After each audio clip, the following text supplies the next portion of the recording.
ओम शांति। जो हमारे भाई बहनें दूर दूर बैठे हैं, अगर आपको कठिनाई न हो, आगे आएंगे तो हमें अच्छा लगेगा। पीछे जो बैठे हैं थोड़ा थोड़ा आगे आ जाएं। दूर बैठना ऐसे लगता है ऐसे रूठ करके बैठे हैं।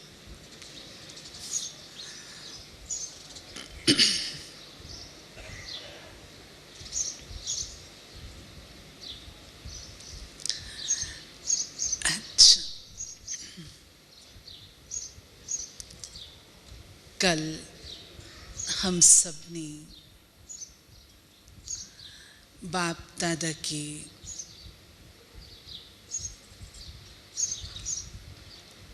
सद्गुरु रूप से चले हुए महावाक्य सुने।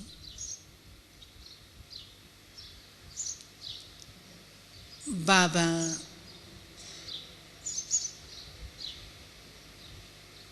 कितना युक्ति से, कितने ढंग से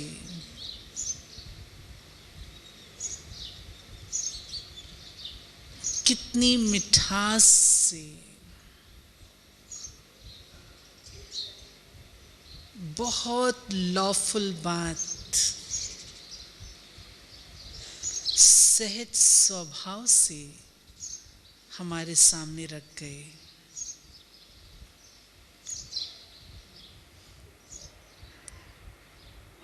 जिन बच्चों ने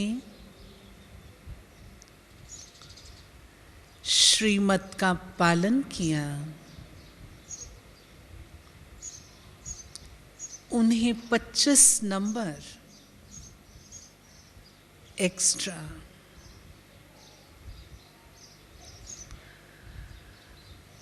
और जिन्होंने नहीं किया फिर भी मर्सीफुल बनकर लॉफुल बात रखी और क्या कहा कि अगर 1 महीना एक्यूरेट श्रीमत का पालन करेंगे, अकाउंट रखेंगे, तो श्रीमत पर न चलने के नंबर कट नहीं करूंगा।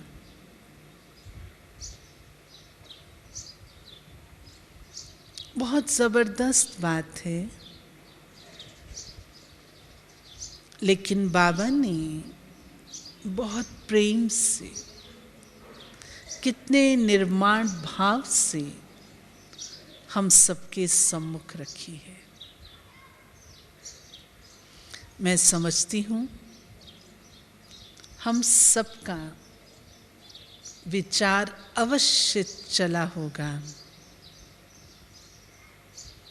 क्योंकि मुट्ठी भर थे जिन्होंने 25 नंबर एक्स्ट्रा पा लिए और बाबा ने संकेत दिया कि पास होना कोई बड़ी बात नहीं है, परंतु पास विद ऑनर्स होना गॉडली स्टूडेंट्स का लक्ष्य तो ये है ना। और क्यों नहीं किया उसका भी कारण बाबा ने सुनाया कि भिन्न भिन्न प्रकार के अलबेलेपन के वशीभूत हो जाते हैं। सच्चाई की बात यही है। ऐसा नहीं है कि हम करना नहीं जानते हैं, ऐसा नहीं है कि हमें नॉलेज नहीं है, ऐसा भी नहीं है कि हम करना चाहते नहीं हैं, सभी बातें ठीक हैं, परंतु बीच में एक दीवार, माया का मोहिनी रूप जो सम्मुख आता है, वो है अलबेलापन। अलबेलापन दो कारणों से है।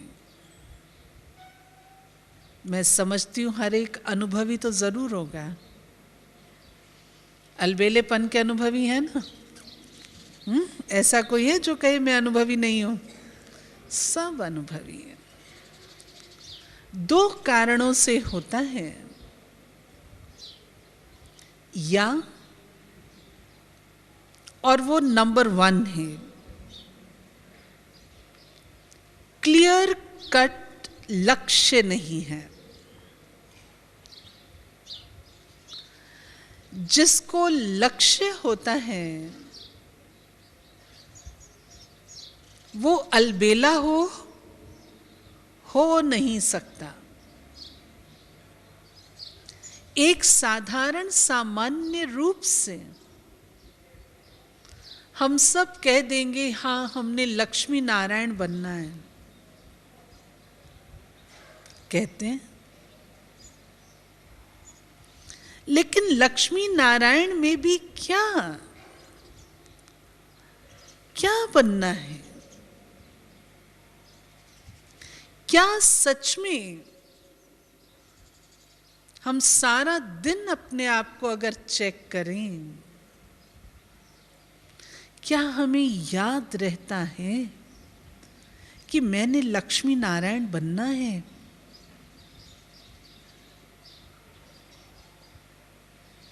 चल रहे हैं, मुरली सुन रहे हैं, सारा दिन बिता रहे हैं। अगर अकाउंट सारे दिन का चेक करूं तो क्या मैं महसूस करती हूं कि आज लक्ष्मी नारायण बनने के लिए मैंने इतने कदम उठाए?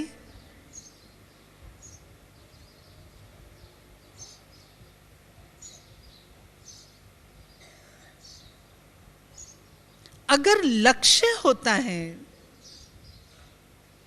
तो भगवानुवाच है, लक्ष्य के लक्षण अवश्य दिखाई देते हैं। लक्ष्य विहीन जीवन गॉडली स्टूडेंट्स का नहीं होता, सत्संगियों का है। हम सत्संगी तो नहीं हैं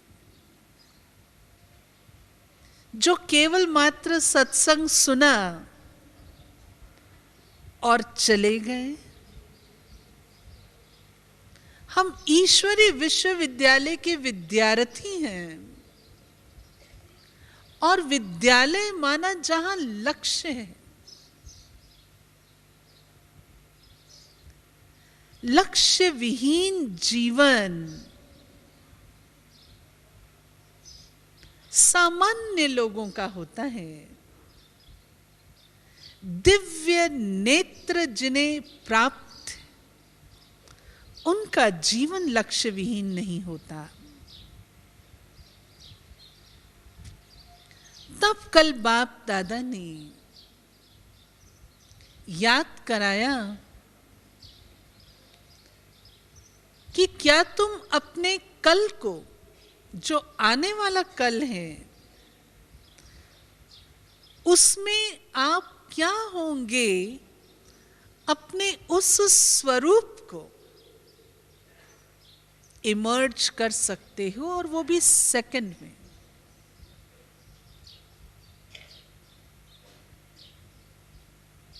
सोचें, इमर्ज करें, मेरा संपूर्ण स्वरूप सत्युगी दुनिया में कैसा होगा।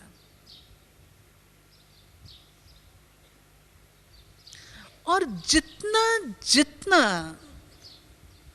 आर्टिस्ट बनकर अपने उस स्वरूप का हम आवाहन करेंगे,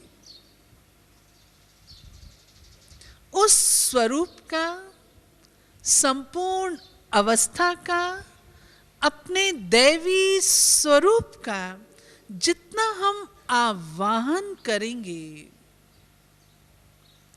उतना वर्तमान में वह स्वरूप दिखाई देगा। साकार में बाबा को कितना स्पष्ट याद रहता था, आज मैं ये हूं, कल मैं ये बनने वाला हूं। और बाबा सदा उस स्वरूप को इमर्ज रूप में अपनी बुद्धि में रखते थे। एक आंख में मुक्ति, दूसरे में जीवन मुक्ति। आज ये पुराना शरीर है, कल मैं जाके मिचनू बच्चा बनूंगा, इतना बाबा को क्लियर रहता था। तब तो बाबा ने आवाहन करते करते इतना शीघ्र अव्यक्त स्वरूप को प्राप्त किया। मैं समझती हूं एक अभ्यास जो इस अलबेलेपन को समाप्त करने का है। अब हम बाबा के बच्चे छोटे योगी नहीं हैं, किंडरगार्टन के हम विद्यार्थी नहीं हैं, नर्सरी के नहीं हैं। अब हम बच्चे बाबा के बड़े विद्यार्थी हैं। बाबा हमें दूसरी निगाह से देखता है कि ये मेरे बच्चे मेरी भुजाएं, मेरे सहयोगी हैं, और सहयोगी के नाते बाबा जो हमसे आशा रखते हैं, मैं केवल स्वयं के लिए करूं वो पर्याप्त नहीं, लेकिन अपना जीवन जहान के लिए है। अपना जीवन विश्व के लिए है, और उसके लिए कल बाबा कह भी रहे थे कि आप खुद को क्या कहलाते हो, विश्व कल्याणी। और अभी तो 6 लाख भी संपन्न नहीं हुए। क्या ही सुंदर अभ्यास हो, बारंबार उस स्वरूप का आवाहन करते, उन अनुभूतियों में यदि हम रहें, केवल भाषण करते समय नहीं, केवल ज्ञान दूसरे को सुनाते समय नहीं, चलते फिरते उठते बैठते बारंबार उसका आवाहन, मैं समझती हूं हमारे अलबेलेपन को समाप्त करेगा। तो पहली बात, जो हम ब्राह्मण बच्चे, ईश्वरीय विद्यार्थी और पास विद ऑनर्स होने वाले विद्यार्थी अपने आप को चेक करें, वो ये, मेरा लक्ष्य निश्चित है या मैं इस बात में संतुष्ट हूं कि सतयुग में तो जाऊंगी। संतुष्ट है इससे? सतयुग में तो सभी जाएंगे, जो भी हैं ब्राह्मण कुल भूषण वो सभी जाने वाले हैं। हमारी पढ़ाई सतयुग में जाने के लिए नहीं है, मात्र सतयुग में हम जाएं उसके लिए हम नहीं पढ़ रहे हैं। हम पढ़ रहे हैं सतयुग में ऊंच पद की प्राप्ति के लिए। और वो ऊंच पद क्या होगा वो मैं अपने लिए निश्चित करती हूं, क्योंकि जिसका लक्ष्य होगा वो अपने लक्ष्य को भेद सकेगा। और लक्ष्य नहीं होगा तो क्या कहेगा, जो मिल जाएगा वही अच्छा। जो भाई बहन ये उत्तर देते हैं कि सतयुग में जो पद मिल जाएगा वही अच्छा है, तो सतयुगी ना, तो बाबा क्या समझते हैं, इस बच्चे का लक्ष्य नहीं है, थोड़े में संतुष्ट होने वाली आत्मा है, ऊंच पद का अधिकारी नहीं है, क्योंकि लक्ष्य नहीं है। दूसरी बात, अब आप इसका विस्तार और करिएगा। दूसरी बात, अलबेलापन क्यों आता है? टाइम कॉन्शियस नहीं होते हैं। अगर हम टाइम कॉन्शियस हो कि इस समय के अंदर करना है, तो आप बताएं अलबेलापन होगा? कभी नहीं होगा। आज मुझे फ्लाइट कैच करनी हो, चाहे मैं सारी रात जागी हुई होंगी, तो भी मैं सोऊंगी नहीं कि नहीं मुझे ट्रैवल करना है, फ्लाइट कैच करनी। टाइम कॉन्शियस है ना? जब हमारे पुरुषार्थ की बात आती है, टाइम कॉन्शियसनेस कहां चली जाती है? दूसरे शब्दों में, टाइम कॉन्शियसनेस के संस्कार बनाने होंगे। हम लोग गीत और कविता तो बहुत सुंदर गाते हैं, समय का पंछी उड़ता जाए, बहुत सुंदर गाते हैं कि स्टेशन पर रेलगाड़ी चुक चुक कर रही है और जा रही है और कई लोग रह गए हैं। मैं सोच के देखूं कहीं मेरी दशा भी वो तो नहीं है। क्या मैं दी हुई समय सीमा के अंदर जैसा लक्ष्य मैंने रखा है उसे उपलब्ध कर रही हूं? बाबा कह रहे हैं, बारंबार ताकीद करते हैं, बच्चे अब जाने का समय है, घर लौटना है। क्या सच में हमारे अंदर इतनी बेहद की वैराग्य वृत्ति, उपराम वृत्ति,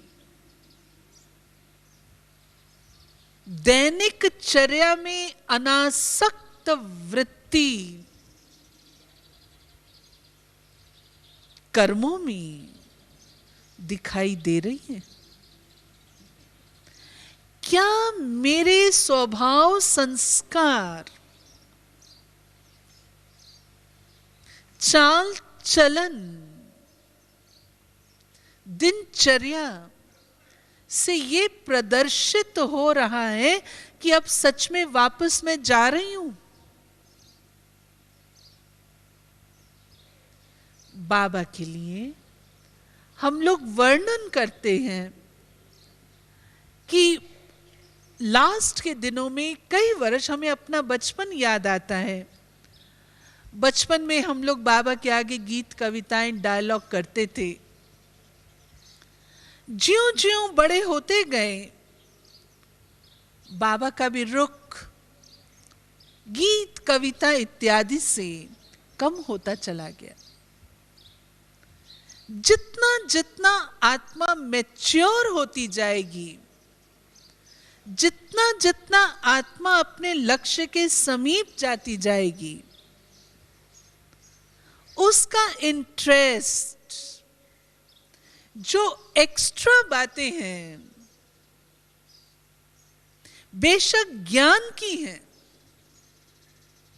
परंतु ऐसी पावरफुल नहीं, उनसे ध्यान अनासक्त और उपराम होता चला जाएगा। एक ही धुन, अब घर जाना है। हमारी बड़ी दीदी, दीदी मन मोहिनी, जिन्हें आज सवेरे भी याद किया, दीदी जहां कहीं जाते थे, 1 वर्ष पूर्व तक दीदी जहां जाती थी क्लासेस कराती थी, बस अब घर जाना है, अब घर जाना है, अब घर जाना है। सोच में भी नहीं था आत्मा ये क्यों बोल रही है, क्यों दीदी इतना ध्यान खिंचा रही है। लेकिन वो संस्कार स्वतः वैसे बनते चले जाते हैं। ये एक प्रकार का टेस्ट जो हम अपनी अवस्था का कर सकते हैं। क्या सच में मैंने सारा कुछ समेटा हुआ है, मैं रेडी हूं, या अब तक मेरी बुद्धि विस्तारों में जा रही है? अगर अब तक बुद्धि को विस्तार में जाने की आदत है तो सेकंड में फुल स्टॉप नहीं लग सकता, कभी नहीं लग सकता। ये एक संस्कार है। जैसे कर्म करने से संस्कार बनते हैं, ऐसे सोच से, जिस प्रकार का सोच होता है वैसी हमारी वृत्ति बनती है। अगर वृत्ति में उपरामता नहीं है, लौटने की भावना नहीं है, दिखाई देगा कि हर चीज की एक्स्ट्रा विस्तार में जाओ। और विस्तार निशानी है कि मैं तैयार नहीं हूं। कई बार भाई बहनें कहते हैं, बहन जी सेकंड में ब्रेक नहीं लग पाती। कल भी बाबा ने पूछा ना, सेकंड में नहीं लग पाती। सेकंड में अगर विस्तार में जाने की आदत होगी तो सेकंड में ब्रेक लगेगी भी नहीं। जिसके लिए बाबा ने कल ध्यान खिंचवाया है कि व्यर्थ और एक्स्ट्रा, जिससे अपना सरोकार नहीं, जिससे अपना काम नहीं, मैं अपनी बुद्धि उन बातों में क्यों लगाऊं? हिंदी में कहा जाता है, जिस गली में जाना नहीं उसका क्या पूछना। जो क्षेत्र, जिन स्थानों पर, जिन बातों में मैंने जाना ही नहीं है, मेरा कोई मतलब नहीं है, मैं उनमें क्यों जाती हूं? आप सोचें, गाड़ी बहुत फास्ट स्पीड पर हो और अचानक यदि आप ब्रेक लगा देंगे, क्या होगा? गाड़ी पलट जाएगी। ब्रेक लगाने से पूर्व आप क्या करते हैं? आप गियर बदलते हैं, गाड़ी को स्लो डाउन करते हैं और तब आप ब्रेक लगाते हैं। ठीक बात? इसी प्रकार से अगर इस बुद्धि को टू मच सोचने की आदत होगी, टू मच, सेकंड में ब्रेक कभी नहीं लग सकता। इसमें हमें 2 बातों पर ध्यान देना है। नंबर 1, मेरे मन के अंदर जो संकल्प उठते हैं उनकी क्वांटिटी को घटाना है और उनकी क्वालिटी को बढ़ाना है। संकल्पों के स्टैंडर्ड को, क्वालिटी को बढ़ाना है और उनके नंबर को घटाना है। एक ये नेचुरल बात है। आप कोई महंगी चीज खरीदते हैं, आप ज्यादा तादाद में नहीं खरीदते हैं, थोड़ी सी लेते हैं। ठीक है, हीरे जवाहर आप थोड़े से ही खरीद सकते हैं, क्वालिटी के लेते हैं। और अगर सामान्य चीज होगी, सब्जी होगी, तादाद में लेते हैं। इसी अनुसार हम अपने संकल्पों के कंप्यूटर को ऑन करके देखें। अगर तो वो संकल्प थोड़े होंगे, सेकंड में ब्रेक लगाना इजी है, और अगर संकल्प अधिक होंगे, सेकंड में ब्रेक नहीं लगेगी। फिर कई लोग हंसते हैं, भाई बहनें हंसते हैं, कहते हैं बहन जी कई कॉमर्स, कोलन, सेमी कोलन चलते रहते हैं, एक्सक्लेमेशन मार्क्स चलते हैं, क्वेश्चन मार्क्स चलते हैं, तब जाके कहीं फुल स्टॉप लगता है। एक दिन तो क्या, कई बार, दिनों दिन वो बात मन से जाती नहीं है। व्यक्ति बदल जाता है, व्यक्ति परिवर्तित हो जाता है, परंतु बात नहीं जाती। ठीक है, जब वो व्यक्ति सामने आता है, आपको क्या याद आ जाता है? वही बात याद आ जाती है, जिसको हम लोग कहते हैं कि निशान रह जाता है। रबर से भी मिटाएंगे ना, निशान रह जाता है। इसलिए जब हम इतनी क्वालिटी की दुनिया की स्थापना करने के निमित्त हैं, अपने संकल्पों की क्वालिटी हमने अति उत्तम श्रेष्ठ प्रकार की रखनी है। और दूसरा, स्वयं को शक्तिशाली बनाने के लिए जिन बातों से अपना मतलब नहीं है, क्यों सोचे? मेरे पास न तो एक्स्ट्रा टाइम है, न एक्स्ट्रा एनर्जी है, मैं क्यों समय लगाऊं? ठीक है। तीसरी बात जिस पर मैं ध्यान खिंचवाना चाहूंगी, तीसरा कारण अलबेलेपन का है, वो है मन मत मिक्स कर लेना। कई बार जब हम ब्राह्मणों से ये बात सुनते हैं, अरे हम तो छोटे, अरे अच्छे अच्छे महारथी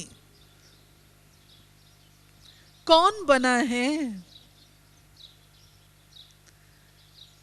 तो अंदर रहम भी आता है और खेत भी होता है। हम किन्हें देख रहे हैं? कौन सी मुरली में बाबा ने हमें शिक्षा दी, फॉलो ब्रदर एंड सिस्टर? कोई मुरली है हमारे जीवन काल में? पिछले 43 इयर्स के अनुभव में एक भी मुरली बाबा की ऐसी नहीं है जिसमें बाबा ने ये कहा हो, सी ब्रदर एंड सिस्टर। कौन बना है? ये तो और ही अच्छी बात है, मैं तो इसको बहुत पॉजिटिव एंगल से लेती हूँ। अगर कोई नहीं बना तो मेरे लिए सारा मैदान खाली है, मैं तो बन के दिखा दूं। कोई भी चेयर ऑक्युपाइड नहीं है तो बड़ी अच्छी बात है, कोई भी ऑक्युपाई कर सकती है तो और ही अच्छी बात है। ढीलेपन का कारण नहीं, ये तो और ही उत्साह वर्धन का कारण होना चाहिए।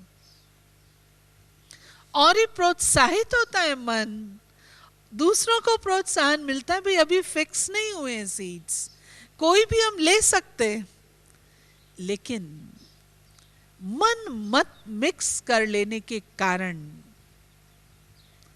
आप पाएंगे कई बार ब्राह्मण भाई बहन क्या कहते हैं, बहन जी शुरू में चले थे ना बड़ा नशा था, शुरू में चले थे ना मौत उमंग उत्साह था, अब घट गया है।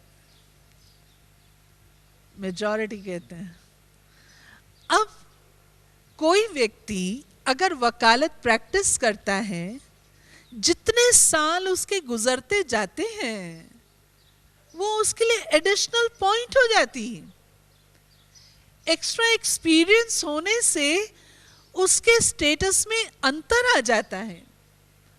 कोई डॉक्टर ज्यादा प्रैक्टिस करता है, कई वर्षों से चल रहा होता है, उसकी एक्सपर्टीज बढ़ जाती है। कोई मैकेनिक अनुभवी हो जाता है, उसकी एक्सपर्टीज बढ़ जाती। और हमारा हाल क्या? सोचिए, हम भी तो प्रोफेशनल्स हैं, स्पिरिचुअलिटी के प्रोफेशनल्स हैं। इतने साल जब हमको हो रहे हैं, और हम कई बार जब भाई बहनों से पूछते हैं भाई कितने साल हो गए, तो बताने में भी लज्जा करते हैं, क्योंकि सोचते हैं इतने साल हो गए, उन सालों के अनुरूप मेरी अवस्था और स्थिति तो है नहीं। तो ये सोचने की बात है, गौर करने की बात है। क्या कारण बनते हैं जो हम समयानुसार, समय बीतने के अनुसार इतने उच्च कोटि के न होकर, चढ़ती और उड़ती कला के न होकर, ठहरती कला में क्यों आ जाते हैं? क्यों अलबेले बन जाते हैं? मन मत आने से आप पाएंगे धीरे धीरे अमृत वेला उठना लूज हो जाएगा। सारे दिन की जो मर्यादाएं बाबा ने दी हैं लूज हो जाएंगी। ट्रैफिक कंट्रोल लूज हो जाएगा। मुरली आधी सुनी न सुनी चल जाएगा। कभी कभी तो कह देते हैं ऐसे भी विद्यार्थी, धीरे धीरे बाबा वही तो बातें बताते हैं, बहन जी बात तो वही है, आप मेरे को वरदान सुना दो, सार सुना दो, आज का स्लोगन सुना दो। भरपेट भरपूर भोजन नहीं किया, आत्मा में ताकत कहां से आएगी? हमारे शास्त्रों में श्रवण को बहुत महत्व दिया गया है। श्रुतियां और स्मृतियां प्रसिद्ध हैं। श्रवण से श्रुतियां बनी। अगर श्रवण नहीं, सुनने की शक्ति नहीं, संस्कार कैसे बनेंगे?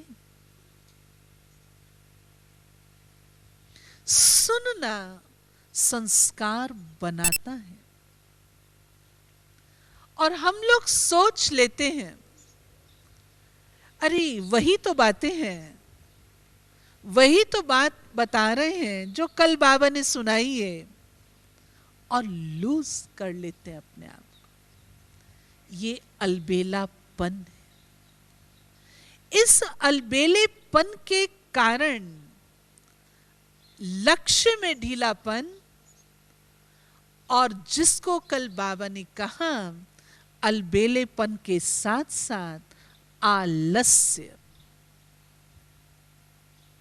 आलस्य आलस्य बिगड़ा हुआ स्वरूप है। शायद कभी रहा होगा अलक्ष्य, अमाना नहीं, लक्ष्य लक्ष्य। जिसका जीवन लक्ष्य विहीन, उसे आलस्य आता है। जिसके पास लक्ष्य हो उसके पास आलस नहीं आता। इसलिए जो कल के महावाक्य थे, जिसमें दो बातें बाबा ने और कही, निर्माण और निर्मल। अगर सच पूछा जाए, बाबा निर्मल शब्द यदा कदा उपयोग में लाते हैं, लेकिन निर्मल शब्द कितना ब्यूटीफुल, कितना मीनिंगफुल और कितना हृदय स्पर्शी है। निर्मल, इसमें दो भाव, एक क्लीन बुद्धि और दूसरा क्लियर बुद्धि। बुद्धि क्लीन भी चाहिए और बुद्धि क्लियर भी चाहिए।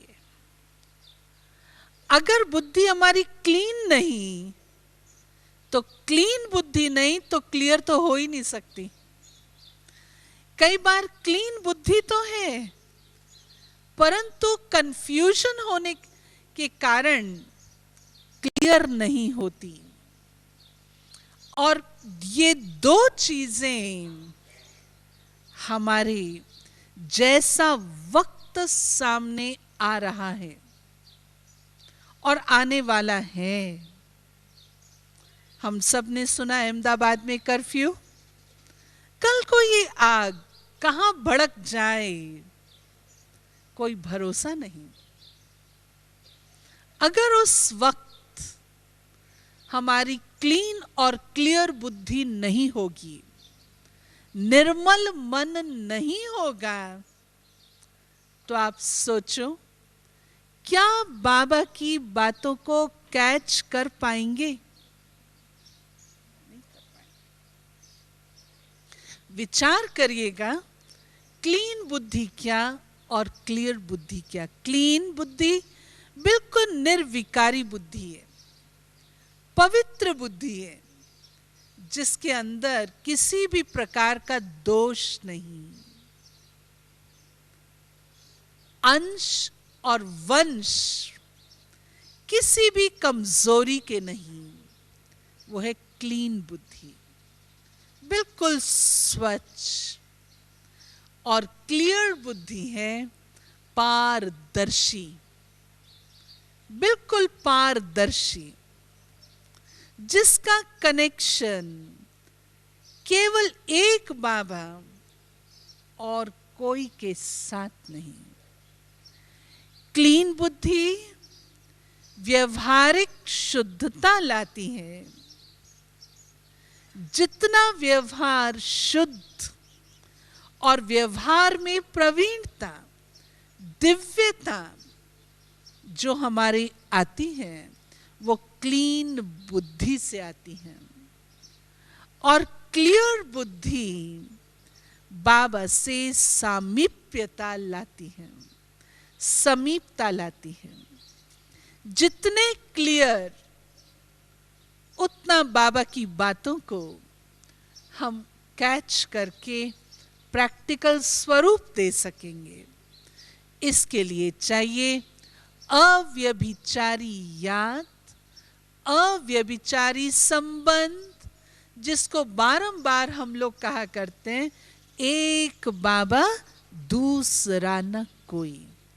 वो है क्लियर बुद्धि के लिए तपस्या, तपस्या। और क्लीन बुद्धि के लिए निर्विकारीपन, पवित्र, स्वच्छ संकल्प और स्वभाव, संस्कार जो हमारी व्यवहार शुद्धता लाएंगे। और इन दोनों के सामंजस्य से ही हम निर्मल संसार का निर्माण कर सकेंगे।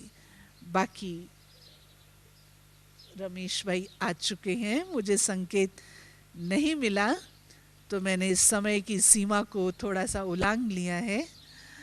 आइए रमेश भाई, फिनिश करती हूँ, यहाँ पर ही मैं समाप्त करती हूँ। तो सार रूप में क्लियर, क्लीन और अलबेलेपन के जो 3 कारण बताए, लक्ष्य विहीन, टाइम कॉन्शियसनेस की कमी, और तीसरा मन मत का मिक्स करना, इन कारणों से अलबेला।